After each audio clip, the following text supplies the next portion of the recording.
रुका, और उस दौरान भी प्रोफेसर साहब ने कभी अपने आप को कमजोर नहीं पड़ने दिया। उन्हें 18 किताबें लिखी और सामाजिक कार्यों में जितना योगदान रहा वो देते रहे।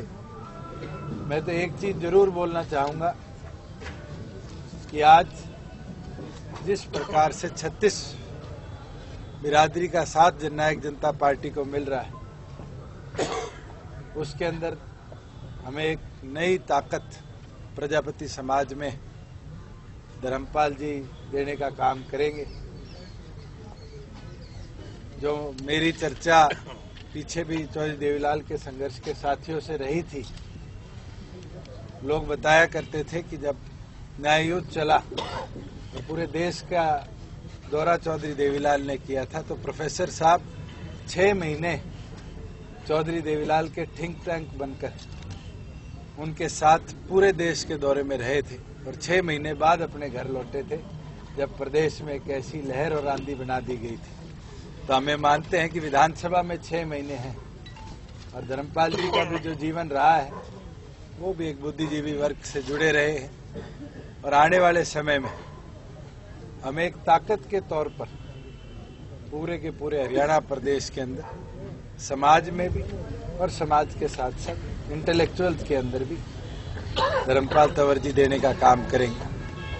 मैं तो अपनी ओर से पूरे जननायक जनता पार्टी परिवार की ओर से धर्मपाल तंवर जी का तहे दिल से स्वागत करता हूं, अभिनंदन करता हूं। इनके साथ इनके अनेकों साथी जो स्वर्गीय प्रोफेसर साहब के साथ जुड़े रहे थे और इनके साथ सामाजिक कार्यों में जुड़े रहे, क्योंकि धर्मपाल जी ने सोशल कॉज के लिए एक अपनी फाउंडेशन भी बना रखी है और उसके साथ साथ निरंतर हर साल प्रोफेसर साहब की याद में बड़ा एक आयोजन भी ये जींद के अंदर निरंतर करते आए। तो हम ये मानते हैं कि चुनाव में जो ये लिमिटेड समय बचा है, इसके अंदर जहाँ इनका पैतृक गांव यहाँ है, रिहाइश यहाँ है, जींद के अंदर एक ताकत के तौर पर धर्मपाल तंवर जी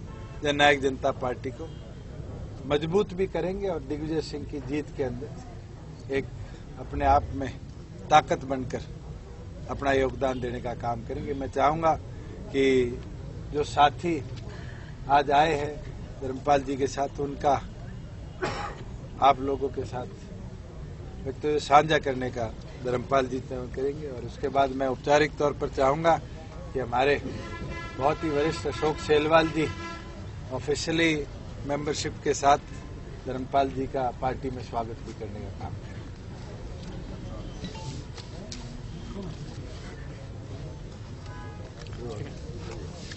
मैं धर्मपाल तंवर, सुपुत्र प्रोफेसर परमानंद तंवर का बेटा हूं और हरियाणा एग्रीकल्चर यूनिवर्सिटी के अंदर एक्शन के पद पर आसीन था।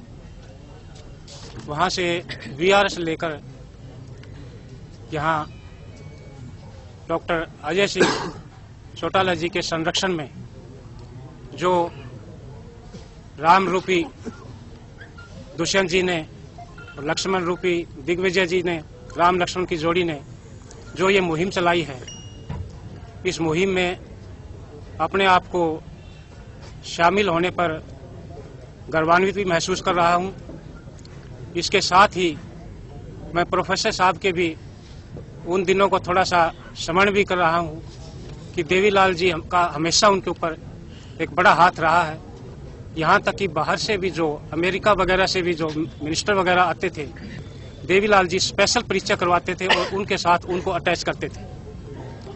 और उन्होंने 4 महत्वपूर्ण विभाग संभाले और एक बड़ी बात यह है कि जब वो कैबिनेट मंत्री बने हरियाणा के अंदर मांगेराम गुप्ता जी को हराकर, तो देवीलाल जी ने उनको कैबिनेट मंत्री बनाकर न केवल हरियाणा में इस समाज से पहला मंत्री बनाया, बल्कि हिंदुस्तान के अंदर पहले कैबिनेट मिनिस्टर थे। वो स्टेट मिनिस्टर तो बने हैं लेकिन कैबिनेट मिनिस्टर उस वक्त वो ही थे, बने थे उस समय तक। और देवीलाल जी की जो नीतियां थी उनसे न केवल वो प्रभावित थे बल्कि हम और हमारा सारा परिवार भी उनकी नीतियों से प्रभावित रहा है। और समय समय पर जिक्र भी करते थे। डॉक्टर साहब के बारे में भी करते थे कि वो बड़े शालीन हैं, सुसंस्कृत हैं, सभ्य हैं। और क्योंकि उनको तो प्रोफेसर साहब ने, अजय जी तो देवीलाल जी के साथ बिल्कुल एक ड्राइवर की तरह उन्होंने दोनों ने काम किया है, तो वो ड्राइवर उनके साथ अच्छी घनिष्ठ मित्रता थी, वो अपनापन था उनके साथ।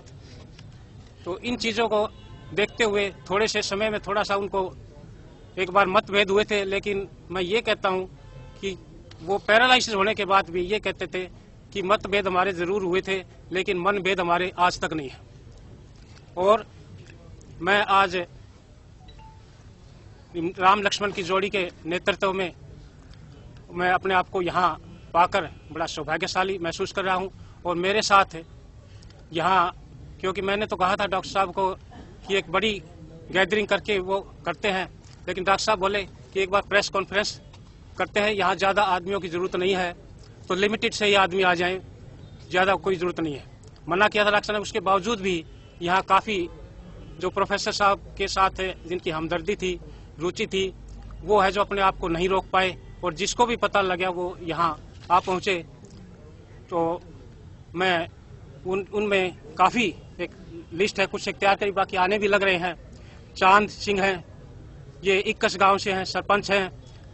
रामविलास जी है, शर्मा जी ये पूर्व सरपंच अहिरका गांव से हैं। धर्मपाल जी हैं, ये पूर्व सरपंच अमरेडी है। प्रेमराज जी हैं, ये पूर्व सरपंच अमरेडी। ईश्वर जी हैं अहिरका से।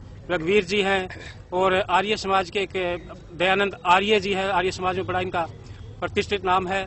और देशराज जी हैं, ये युवा टीम के साथी भी हैं और बड़ा ही होनहार बच्चे हैं। और मनोहर लाल गर्ग जी भी हैं, रमेश गौड़ जी भी हैं, दिलबाग सिंह रेड्डू जी भी आए हैं। उनके पिताजी के साथ भी बड़ी घनिष्ठता रही है प्रोफेसर साहब की। रोहतास नरवाल जी ये अपने अनुसूचित जाति से हैं और बड़े ही प्रोफेसर साहब के भक्त रहे हैं।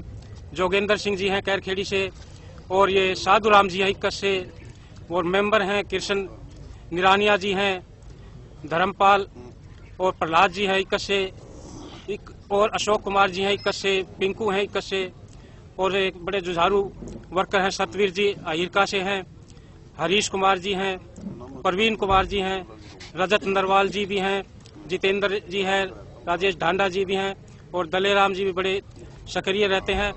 और अन्य काफी हैं जिनके कि अभी आने लग रहे हैं, मैं नाम पूरे नहीं नोट कर पाए।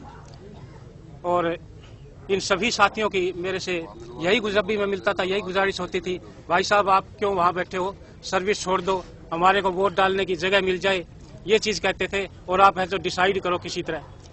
तो मैंने उनकी भावनाओं को मैं नहीं रोक सका, और मैं आखिर में अपने पिछड़े वर्ग का भला देखते हुए कि कहाँ पिछड़े वर्ग को एक अच्छा मान सम्मान मिल सकता है, मेरे साथियों को कहाँ मान सम्मान मिल सकता है, वो जगह मुझे दुष्यंत जी के नेतृत्व में दिखाई दी।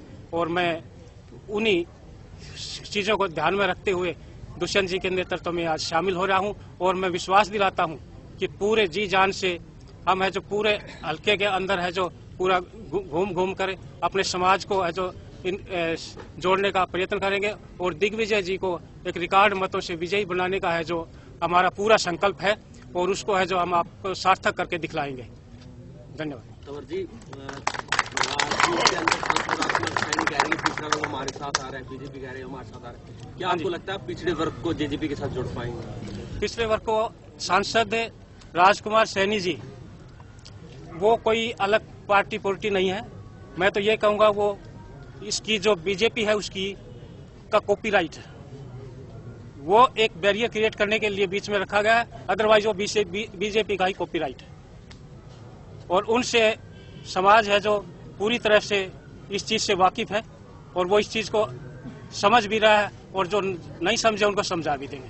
तो आप जाएंगे जिनके बच्चे तो समाज में वहाँ जाएंगे, कहीं ना कहीं आह्वान करेंगे सांसद? तो अब तो इलेक्शन दौर है, अब तो जीत के जाएंगे, बाकी पूरा हरियाणा में घूमेंगे। अब तो साथ आपने कहा कि मेरे जो समर्थक हैं, हाँ जी, उन्होंने कहा है कि वोट डालने के लिए जगह मिल जाए। हाँ जी, क्या भविष्य में आप चुनाव लड़ सकते हैं? ये देखो ऐसा है जी, चुनाव वाली बात है वो तो होती है, हमने तो पार्टी के आदेश मानने होते हैं।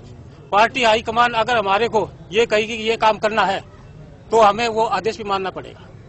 और उसके लिए और मानना भी चाहिए, क्योंकि पार्टी के प्रति कृतज्ञता अगर दिखानी है तो पार्टी के आदेश सर्वोपरि होते हैं। 7 दिन में तो चुनाव दिग्विजय का ही है। अभी तो बहुत संगठन में जिम्मेवारियां होती है। सांसद जी, आप खुद को नंबर 1 पे बता रहे हैं आपकी पार्टी को, तो दूसरे तीसरे नंबर पे कौन है? हम तो सरकार से मुकाबला मानते हैं, जहाँ दूसरे तीसरे नंबर की बात है। आज आपने खुद देखा, मुख्यमंत्री 2 दिन लगा कर गए, 6 मंत्री उनके यहाँ सड़कों पे जाम लगाए बैठे, और जिस प्रकार का माहौल आज बना रखा है, जहाँ जननायक जनता पार्टी समर्थित लोगों की गाड़ियां इंपाउंड कर दी जाती है, जबरदस्ती हमारे प्रचार रथों को रोक लिया जाता है, हमारे वर्करों को जाके कहा जाता है झंडे उतारो, पोस्टर उतारो, सड़कों पे हमारे पोस्टरों को स्पेशली टारगेट किया जाता है। तो जो दबाव सरकार गवर्नमेंट मशीनरी का बना रही, ये स्पष्ट है कि आज उनको ये डर है कि अगर उनको कोई पिछाड़ सकता है तो जननायक जनता। मंत्री कहते हैं कि भाई हम तो फाइनल में पहुंच चुके हैं, ये सेमीफाइनल और क्वार्टर फाइनल तो ये दूसरे दल है, विरोधी दल वो लड़ रहे हैं, इसमें क्या कहें? तो इतना बोलना चाहूंगा कि अगर वो फाइनल में पहुंच गए तो फिर वहां यहाँ सड़कों को क्यों नापने का काम कर रहे? आज उनका पूरा मंत्रिमंडल जींद की धरती पर बैठा है, खुद स्वयं मुख्यमंत्री 2 दिन का दौरा कर गए और शायद 2 दिन और आना पड़ जाए। और मेरे को तो कल आपका ही कोई साथी पत्रकार बता रहा था कि एक दिन में 32 चाय पिलाई। अगर 32 चाय मुख्यमंत्री को पीनी पड़ जाए तो ये चीज है, फिर फाइनल सेमीफाइनल की लड़ाई नहीं, अभी तो अपना मैच शुरू कर रहे हैं। दुष्यंत जी, एक ओम प्रकाश चौटाला जी की पैरोल पर एक आरोप आया डीएलओ की तरफ से कि आपने और दिग्विजय ने जो है उसमें PIL लगवाई है, तो आप इस पर क्या कहना चाहेंगे? या तो आप लोगों को इन्फॉर्मेशन ज्यादा है, क्योंकि मैं तो स्वयं दिग्विजय स्वयं यहीं बैठा है। अगर हम PIL लगाएंगे तो दिल्ली जाना पड़ेगा। हमारी तरफ से आरोप नहीं है, ये इनेलो की तरफ से है। तो इनेलो को तो कोई और मुद्दा तो है ही नहीं। आज गठबंधन के पास एक ही मुद्दा है पिछले 3 महीनों से, और वो जननायक जनता पार्टी। सोते हैं तो JGP है, उठते हैं तो JJP है, और अब तो उनके लोग ये कहने लगे कि भी कप प्लेट में चाय ना पियो। आज तो ये हालात है, मेरे ख्याल से थोड़े दिन में गिलास भी छोड़ के उनको शायद कटोरी में चाय पीनी पड़ जाए। और आगे ये कहेंगे मेदू ही मेरा बेटा। तो हमने तो पहले कह दिया, हमारे राजनीतिक रास्ते अलग हैं। आए जिसको गोद लेना है ले, मायावती को भी लेकर आए, अमित शाह को भी लाए, मोदी जी को भी लाए, सोनिया गांधी को भी लाए। उनका राजनीतिक दल है, उनके राजनीतिक दल की विचारधारा जो है उससे संबंधित जो लोग आना चाहे उनका स्वागत है। क्या जननायक जनता पार्टी की बात है, हमने तो पहले दिन स्पष्ट कर दिया था कि हमारे पास कोई स्टार प्रचारक नहीं है, कोई अमित शाह, सोनिया गांधी, राहुल गांधी नहीं। हमारी स्टार प्रचारक जो है वो जींद की जनता है, और वही हमें वोट देकर चुनाव जिताएगी। बीजेपी का ज्यादा रणदीप सुरजेवाला जी, इसका क्या लॉजिक? मैं तो एक चीज बोलूंगा, वो चाइनीज लाइट को नहीं दिवाली खातर लाते हैं। 15 दिन चसे फिर अलमारी भीतर जा गई, तो 15 दिन खातर आइए फिर कैथल बाज लेगी। लगातार एलिगेशन लगा रहे सरकारी मशीनरी का जो इस्तेमाल हो रहा है, क्या इसको लेके कोई चुनाव आयोग को शिकायत करेंगे? हमने ऑलरेडी DC साहब को भी और रिटर्निंग अफसर को भी लिखित तौर पे दे दिया है, मगर उन रिक्वेस्ट को निरंतर इग्नोर किया जा रहा है, और ये स्पष्ट कर देता है कि सरकार अपनी मशीनरी का दुरुपयोग कर रही है। धन्यवाद।